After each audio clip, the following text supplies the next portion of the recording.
Hi friends, welcome back to our channel ఎల్ఫెమ్. So ఈరోజు నేను మీ ముందుకు వచ్చాను సర్వపిండి ఎలా ప్రిపేర్ చేయాలనేది. సో మీరు ఈ రెసిపీ చేయాలంటే ఈ వీడియో స్కిప్ కాకుండా చూసేయాల్సిందే. సో చూద్దాం రండి. ముందుగా నేనైతే ఒక బేషన్లో బియ్యం పిండి తీసేసుకున్నాను అనమాట. ఇందులో కొంచెం పెసరపప్పు, నువ్వులు, ఇంకా కరివేపాకు కూడా వేసేసుకున్నాను. ఇలా 3 ఇంగ్రీడియంట్స్ వేసేసుకున్నాక మిక్సీ జార్లో కొన్ని ఉల్లిపాయలు, పచ్చిమిర్చి, ఉప్పు, ఇంకా వెల్లుల్లి రెబ్బలు ఇలా వేసేసుకొని మిక్సీలో గ్రైండ్ చేసేసుకొని పేస్ట్ చేసేసుకొని ఆ బియ్యం పిండిలో వేసేసుకున్నాను అనమాట. సో ఇలా వేసుకున్నాక ఏంటంటే కొన్ని పల్లీలని కూడా నేను గ్రైండ్ చేసేసుకొని వేసేసుకున్నాను. మరీ మెత్తగా కాకుండా కొంచెం ఒక రౌండ్ వేసేసుకొని ఆ బియ్య పిండిలో వేసేసుకున్నాను అనమాట. సో ఇలా అన్నీ వేసుకున్నాక ఇంకా దీంట్లో ఏం వేసానంటే కొంచెం పుదీనా, కొత్తిమీర కూడా వేసేసుకున్నాను.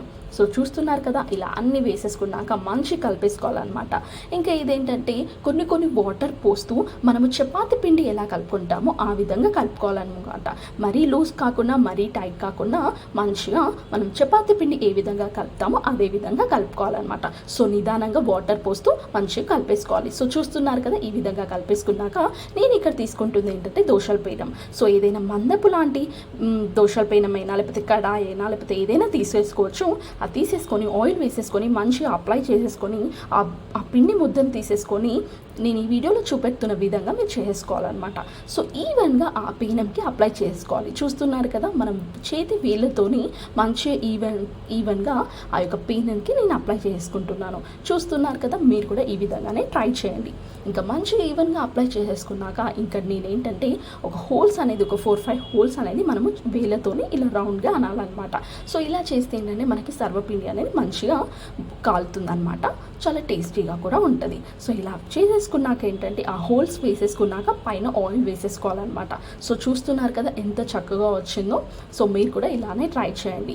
ఇంకా అంతా అయిపోయినాక నేనైతే స్టవ్ ఆన్ చేసేసుకొని ఆ పేనం పెట్టేసుకొని మరీ సిమ్లో కాకుండా మరీ హైలో కాకుండా మీడియం ఫ్లేమ్లోనే మనం కుక్ చేసేసుకోవాలన్నమాట. ఒక 10 మినిట్స్లో మనకి సర్వపిండి అనేది రెడీ అయిపోతుంది అనమాట. మంచిగా మీడియం ఫ్లేమ్లో ఆ యొక్క పేనంని అటు ఇటు తిప్పకుండా మనం మాడినివ్వకుండా చూసేసుకోవాలన్నమాట.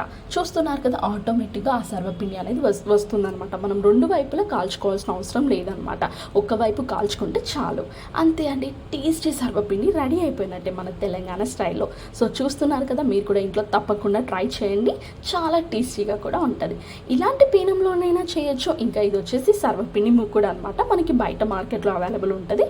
ఇంకా అదే విధంగా పిండి తీసేసుకొని అంత ఈవెన్గా అప్లై చేసుకొని హోల్స్ వేసేసుకొని దానిపైన ఆయిల్ కూడా వేసేసుకొని స్టవ్ పైన మీడియం ఫ్లేమ్లో కుక్ చేసేసుకున్నాను అనమాట. అంతే అండి, మన ఈజీ సర్వపిండి రెడీ అయిపోయినట్టే. సో చూస్తున్నారు కదా, చూస్తుంటేనే తినాలనిపిస్తుంది కదా. సో ఇంకా ఆలస్యం ఎందుకు, మీరు కూడా ఇంట్లోకి వెళ్ళి తప్పకుండా ఈ రెసిపీని ట్రై చేయండి. థ్యాంక్ యూ అండి. Thank you so much for watching my video. Please subscribe my channel and please support మీ అండి. Thank you.